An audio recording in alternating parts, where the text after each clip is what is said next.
कि 10 साल साइफर, 14 साल तोशा खाना और उसके बाद बुशरा बीबी, ये जो अब सजाएं बामुशक्कत दे दी गई हैं, इस केस को और इस सज़ा को, इस फैसले को आप किस तरह से देखते हैं और आपको क्या लगता है कि इसके असरात जो है वो पाकिस्तान तहरीक इंसाफ पर क्या होंगे? बहुत बहुत शुक्रिया जी। इसके साथ आप परसों का फैसला भी शामिल कर लें और कल का फैसला मिलाएं तो कल 14 साल और परसों 10 साल। परसों उनके साथ शामिल कुरैशी शामिल थे और कल बुशरा बीबी जो है वो 14 साल में उनकी जो है उनको वो साथ शरीके सजा रही हैं हुई हैं। मेरा ख्याल ये है कि पहली बात क्लियर होनी चाहिए कि सजा जो होगी एक ही वक्त में होती है। ये नहीं होगी कि 14 साल 10 साल, ये कोई 24 साल या वो नहीं होगी। अच्छा। मुझे इससे पहले कि कुछ कहूँ, मुझे एहसास है कि तहरीक इंसाफ के जो कारकुनान हैं या इमरान खान साहब को चाहने मानने वाले हैं वो बड़ी कर्ब तकलीफ और इब्तला से गुजरे होंगे और मैं अंदाज़ा कर सकता हूँ। इससे पहले मैं चूँकि मुस्लिम नून के वर्कर्स को भी जब मिलता था और देखता था तो नवाज शरीफ साहब को 10 साल और उनकी बेटी को 5-7 साल की सजा हुई थी। हकीकत यह है कि जो उनके चेहरों पे जो कर्ब तकलीफ और एक फ्रस्ट्रेशन और एक बेबसी की कैफियत थी वो भी मेरे सामने है। उससे पहले भी कई वाक़यात हैं, मैं भुट्टो साहब का भी उसमें कोट कर सकता हूँ, लेकिन ये सब में एक ही मुश्तरक है कि एक बेबसी की कैफियत है। अब ये सजाएं तो ज़ाहिर है कि किसी तनाज़ुर में दी गई हैं। शायद इसकी वजह यह है कि तहरीक इंसाफ के कारकुनों को डिमोरलाइज किया जाए। सजाएं मेरिट हुई या नहीं हुई मैं उसमें अभी नहीं जाऊंगा, लेकिन एक बात है जो मेरा नवाज शरीफ साहब के वक्त में भी बिल्कुल मैं यकसुई के साथ एक बात कहता था कि आर्टिकल 10A जो है वो अब्दी नींद सो चुका है जब ये मुकदमा चल रहे थे। इमरान खान साहब के मामले में भी आर्टिकल 10A जो आइन का इंतहाई अहम हमारे बुनियादी जो हकूक़ हैं उनका तहफ़्फ़ुज़ करता है, तो वो अब्दी नींद सो रहा है। उसकी धज्जियाँ उड़ाई गई हैं। जस्टिस हरिड, जस्टिस बरिड सुन रखा है, इंसाफ वो जो दिखाई दे।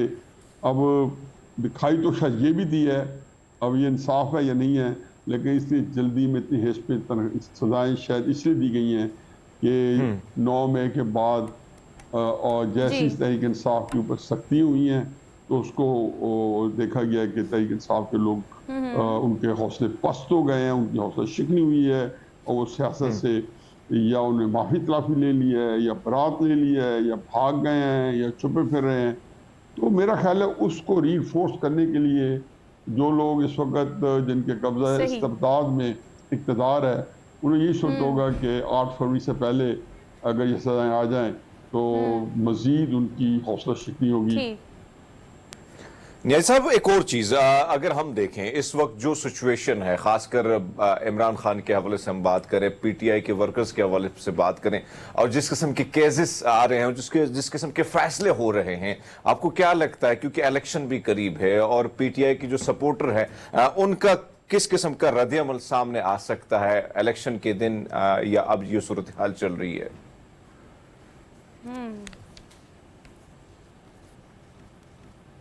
इस सिलसिले में 2 बातें मैं कह देता हूँ ताकि आपका कोई सवाल बच जाए, और वो ये है कि इसके दोनों तरह के रिएक्शन हो सकते हैं। उनके अंदर वो गम और गुस्सा और जोश बढ़ भी सकता है और उनमें जो है गम और गुस्सा और जोश जो है उनको उनके अंदर मायूसी भी फैला सकता है और वो अपने आप को 8 फरवरी से 8 फरवरी के सिलसिले में उनके अंदर एक अदम दिलचस्पी भी हो सकती है। We have seen you on so many screens और आपकी स्टेटमेंट्स जो है वो आती रहती हैं। कुछ दिन पहले गालिबन आपने कहा था कि अगर 8 फरवरी को इंतखाबात हो जाएंगे तो सत्यानाश, ना हुए तो सवा सत्यानाश।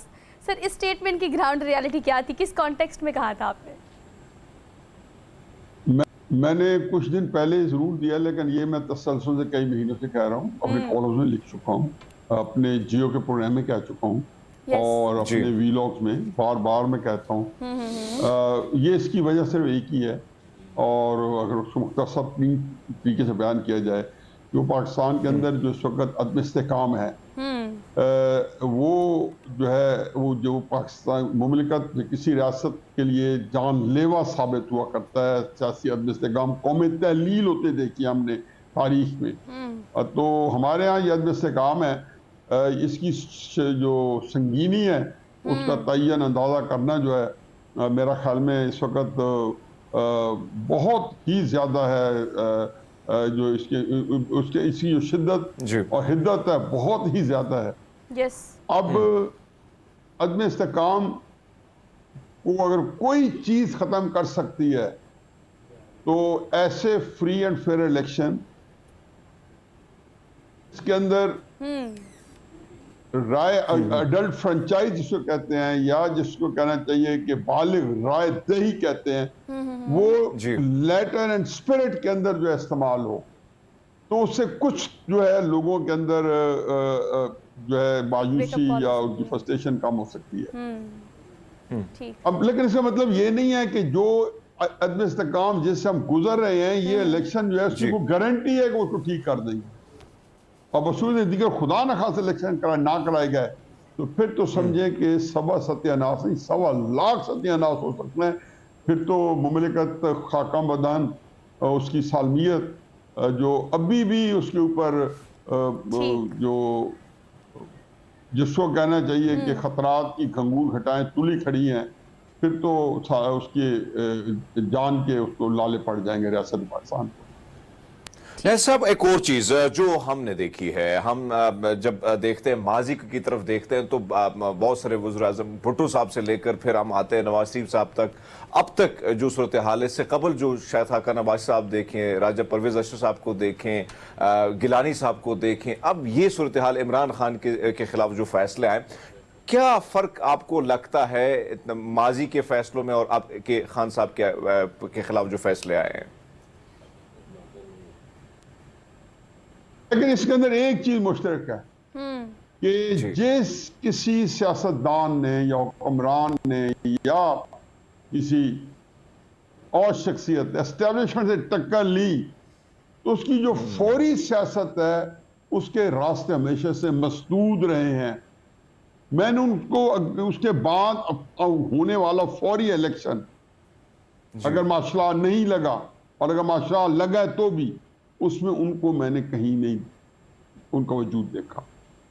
तो ये बात इमरान खान साहब ने अगर तारीख पढ़ी होती तो वो जब 10 अप्रैल 2022 को माजूल हुए थे या उनको वोट ऑफ नो कॉन्फिडेंस निकाला गया था तो वो उस वक्त तयन कर लेते कि मुझे 2023 का इलेक्शन नहीं मिलेगा, लेकिन मैं इस तरीके से अपनी सियासत करूं कि 2028 का इलेक्शन जो है वो मेरे लिए महफूज हो जाए। और उसकी मिसाल सिर्फ ये मैं देता हूँ कि जी 24 नवंबर 2007 को नवाज शरीफ साहब जब वापस आए और जिस जो तज़हीक अमेज मुआहिदा करके गए थे जिसमें उनके अपनी पार्टी के और उनके करीबी साथी कारकुन सारे नाखुश थे, लेकिन 24 नवंबर 2007 के बाद से लेके दिसंबर 2021 तक पाकिस्तान की सियासत खुसूसन पंजाब की सियासत की हुक्मरानी करते रहे, उसी तरह मजबूत उनकी गिरफ्त में सियासत थी जिस तरीके से इमरान खान साहब के पास थी। तो उनको वो इलेक्शन मिल गए, 2008 का भी नहीं मिला, 2002 का भी नहीं मिला, उनको लड़ने भी नहीं दिया गया ये दोनों इलेक्शन। ठीक। 2013 में उनको इलेक्शन मिल गया, फिर जब निकाला तो 2018 का नहीं मिला, उनको लड़ने भी नहीं दिया गया, फिर आगे मिल गया 2024 का, बल्कि उनको तो वज़ीर आज़म बना के लाया गया। बिल्कुल ठीक। इमरान खान साहब ने ये काम ये उनके सोचने का था, क्योंकि ये तदबीर, ये फरासत, ये फहम, ये बसीरत, ये एक सियासतदान का जो असासा होती है, यही होती है। ये इसके बगैर सियासत आप कर ही नहीं सकते इसकी गैर मौजूदगी में। इमरान खान साहब ने उसको प्लान करना था। बदकिस्मती से इमरान खान साहब जो ताली बजवाने के चक्कर में और हर सजेशन को जब बुरा बुरा कहते हैं तो आपको बहुत रिफतें मिलती हैं। इससे पहले नवाज शरीफ साहब को मिल चुकी हैं, जुल्फ़िकार भुट्टो साहब को मिल चुकी हैं, इफ्तिखार चौधरी साहब को मिल चुकी हैं, 1959 में क़य्यूम खान को मिल चुकी हैं।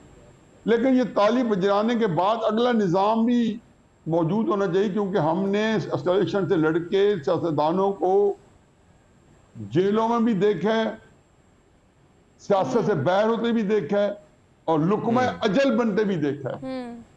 ये सारी ठीक है। मिसालें सामने हैं। लास्टली मैं आपसे ये पूछना चाहती हूँ कि करंटली अगर देखा जाए तो पाकिस्तान तहरीक इंसाफ को वकला की पार्टी कहा जा रहा है, देखने में तो यही आता है कि भागदौड़ फिलहाल तो इनके पास ही है। आप क्या समझते हैं कि क्या उसके बावजूद भी बानी पीटीआई जो है उनका मुकदमा सही से नहीं लड़ा गया, जो ये फैसला हमारे सामने आया है? और इस फैसले के अगर हम आफ्टर इफेक्ट्स देखें तो आप मुस्तकबिल में पाकिस्तान तहरीक इंसाफ को कहाँ खड़ा देखते हैं? अब आज इमरान खान साहब बेबसी का शिकार है, उनकी सियासत, जो आपका बुनियादी सवाल है कि मुस्तकबिल क्या है, तो मेरा ख्याल है कि मुस्तकबिल तो पाकिस्तान में तयन करना नामुमकिन बात है। नामुमकिन हो गया, ठीक। मुझे यूं लगता है कि वो उनकी जो आज की जो पार्टी है वो एस्टेब्लिशमेंट ने हत्या ली है।